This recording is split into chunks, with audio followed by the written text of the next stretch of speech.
Alex, ഇപ്പോൾ ഈ പ്രവർത്തകർ എസ്.എഫ്.ഐ നേതാക്കൾ ഗേറ്റിന് പുറത്തേക്ക് വന്നു എന്നാണ് മനസ്സിലാക്കുന്നത്. നേരത്തെ ഗേറ്റ് അടച്ചകത്തായിരുന്നു ഉണ്ടായിരുന്നത്. ഈ പുതിയ നീക്കം ഇതെങ്ങോട്ടാണ്? ഗവർണറെ പുറത്തിറങ്ങാൻ വരുന്ന വഴിയിൽ പ്രതിഷേധം അറിയിക്കാനുള്ള നീക്കമാണോ? ഗവർണർ പുറത്തിറങ്ങിയാൽ അവരുടെ പ്രതിഷേധം അറിയിക്കുക എന്നുള്ളത് കൊണ്ടാണ് എസ്.എഫ്.ഐ പ്രവർത്തകർ പ്രധാനപ്പെട്ട വാതിലിന് മുന്നിൽ, കവാടത്തിന് മുന്നിൽ മെയിൻ റോഡിലേക്ക് ഇറങ്ങിയത്. മനസ്സിലാക്കുന്നത് പോലീസ് അവരെ ബലം പ്രയോഗിച്ച് അറസ്റ്റ് നീക്കും എന്നുള്ളതാണ് മനസ്സിലാക്കുന്നത്. അതായത് ഗവർണർ മറ്റൊരു വഴിയിലൂടെ ഗവർണർ പുറത്തേക്ക് പോയതിനെയാണ് അദ്ദേഹം വിമർശിക്കുന്നത്. നിലപാട് മാറ്റിയവരും ഒളിച്ചോടിയവരും ആരാണെന്ന് അതെന്താ സംശയം? ഒളിച്ചോടിയില്ലേ? ഇതാണ് സർവകലാശാലയുടെ എൻട്രി. നിങ്ങൾക്ക് തിരിഞ്ഞു നോക്കാം, ക്യാമറ കാണുന്നുണ്ടല്ലോ. ഗവർണർ ഭയന്നോടി. പിന്നെന്താ വേറെന്താ സംശയം? പുറകിലോട്ട് ഓടിയല്ലോ. ഈ പറയുന്ന വീരവാദികളൊക്കെ ഓടിയല്ലോ. വീരന്മാരുടെ പിന്മുറക്കാരൊക്കെ എന്ന് വെച്ചാൽ ഓടിയല്ലോ. ആ ഓട്ടത്തിന് അത് തന്നെയാണ് പ്രതിഷേധം.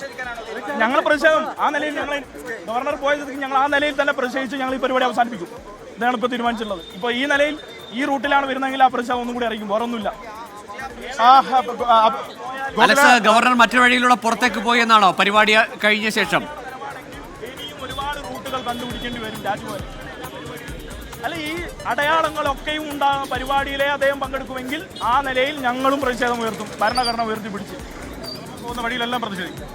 ഈ പരിപാടികളാണല്ലോ, ഞങ്ങൾ ഈ വഴികളിലേക്കൊന്നും ഇറങ്ങില്ല. ഈ യൂണിവേഴ്സിറ്റി പരിപാടിയുമായി ഞങ്ങൾ ആ പരിപാടിയിൽ പ്രതിഷേധം ഉണ്ടാകും. ഞങ്ങൾ പ്രഖ്യാപിച്ച കാര്യമാണ്. ഗോകുല അതാണ് പറയുന്നത്. അതായത് എസ്.എഫ്.ഐയുടെ സംസ്ഥാന സെക്രട്ടറി സഞ്ജീവ് വ്യക്തമാക്കുന്നത് ഗവർണർ മറ്റൊരു വഴിയിലൂടെ, അതായത് രാജ്ഭവന് ഈ സർവകലാശാലയ്ക്ക് പുറത്തുള്ള ഒരു വഴിയിലൂടെ ഗവർണർ പുറത്തേക്ക് ഇറങ്ങിപ്പോയി. ഭയന്ന് ഗവർണർ ഒളിച്ചോടി എന്നാണ് എസ്.എഫ്.ഐ വ്യക്തമാക്കുന്നത്. പക്ഷേ ഈ പ്രതിഷേധം എസ്.എഫ്.ഐ തുടരുമെന്ന് എസ്.എഫ്.ഐയുടെ സംസ്ഥാന സെക്രട്ടറി പറയുന്നുണ്ട്. അദ്ദേഹം പറയുന്നത് ഇനി എങ്ങാനും ഗവർണർ ഈ വഴി വന്നാൽ പോലും എസ്.എഫ്.ഐ പ്രതിഷേധിക്കും. മാത്രമല്ല, ഇത്തരത്തിലുള്ള ബിംബങ്ങൾ, ഇത്തരത്തിലുള്ള ചിഹ്നങ്ങൾ വെച്ചുള്ള ഏത് പരിപാടി ഗവർണർ നടത്തിയാലും ആ പരിപാടിയിലെല്ലാം എസ്.എഫ്.ഐയുടെ പ്രതിഷേധം ഉണ്ടാകും. ആ പരിപാടിയിലേക്ക് ഗവർണർ പോകുന്ന വഴികളിലെല്ലാം എസ്.എഫ്.ഐയുടെ പ്രതിഷേധം ഉണ്ടാകുമെന്നാണ് പറയുന്നത്. അതല്ലാതെ ഗവർണറുടെ സഞ്ചാര സ്വാതന്ത്ര്യമോ ഗവർണറുടെ യാത്രയോ മറ്റോ ഒന്നും തടയാൻ എസ്.എഫ്.ഐ തീരുമാനിച്ചിട്ടില്ല.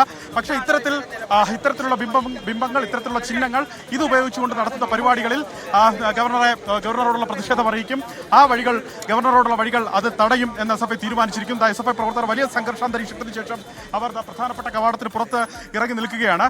ഗവർണർ ഏതെങ്കിലും വഴി ഈ പ്രദേശത്തൂടെ പോയാൽ വീണ്ടും പ്രതിഷേധം അവർ അറിയിക്കുമെന്ന് വ്യക്തമാക്കുന്നുണ്ട്. അങ്ങനെ എസ്.എഫ്.ഐ പ്രവർത്തകർ ഇവിടെ പുറത്ത് നിൽക്കുകയാണ്. ചില എസ്.എഫ്.ഐ പ്രവർത്തകർ, ഒരു കൂട്ടം എസ്.എഫ്.ഐ പ്രവർത്തകർ നേരത്തെ ഇവിടെ നിന്ന് ബലം പ്രയോഗിച്ച് അറസ്റ്റ് നീക്കുന്നത് കണ്ടതാണ്. ഒരുപക്ഷെ നമ്മൾ മനസ്സിലാക്കുന്ന പോലീസ് പരമാവധി അവരോട് പറയുന്നുണ്ട് ഈ സമരം നിർത്തി പിരിഞ്ഞു പോകാം. കാരണം പരിപാടി അവസാനിച്ചിട്ട് ഗവർണർ പിരിഞ്ഞു പോയിട്ടുണ്ട്. സമരം നടത്താൻ പോലീസ് പറയുന്നുണ്ട്. പക്ഷേ അതിന് എസ്.എഫ്.ഐ പ്രവർത്തകർ കൂട്ടാക്കുന്നില്ല. ഒരുപക്ഷെ പോലീസിന്റെ ഭാഗത്ത് നിന്ന് ഒരു ബലപ്രയോഗം ഉണ്ടാകാനുള്ള സാധ്യതയും കാണുന്നുണ്ട്. നേരത്തെ ചില പ്രവർത്തകർ അകത്ത് നിന്ന് ബലം പ്രയോഗിച്ചാണ് പോലീസ് ഇവിടെ നിന്ന് അറസ്റ്റ് ചെയ്ത് മാറ്റിയത്, ഒരു സംഘർഷ സാധ്യത ഒഴിവാക്കുന്നതിന് വേണ്ടി. അതിനിടയ്ക്കാണ് ചില KSU പ്രവർത്തകർ ഈ പരിപാടി നടക്കുന്ന വേദിക്കുള്ളിലേക്ക് കയറുകയും അവിടെ ഈ സംഘാടകരും KSU പ്രവർത്തകരും തമ്മിൽ സംഘർഷമുണ്ടായി. ചില KSU പ്രവർത്തകർക്ക് പരിക്കേൽക്കുകയും ചെയ്യുന്ന സാഹചര്യം ഉണ്ടായത്. പുറത്താണ് എസ്.എഫ്.ഐ പ്രവർത്തകർ തമ്പടിച്ചിരുന്നത്. അവർ വലിയ രീതിയിലുള്ള പ്രതിഷേധം അറിയിച്ചു. ഗവർണർ ആദ്യഘട്ടത്തിൽ അറിയിച്ചിരുന്നത് ഈ പരിപാടിയിൽ പങ്കെടുക്കില്ല, ഈ പ്രതിഷേധത്തിന്റെയൊക്കെ പശ്ചാത്തലത്തിൽ ഈ പരിപാടിയിലേക്ക് എത്തില്ല എന്നാണ് ഗവർണറും രാജ്ഭവനും ആദ്യഘട്ടത്തിൽ അറിയിച്ചത്. പക്ഷേ അതിനുശേഷം ആ തീരുമാനം മാറ്റുകയായിരുന്നു.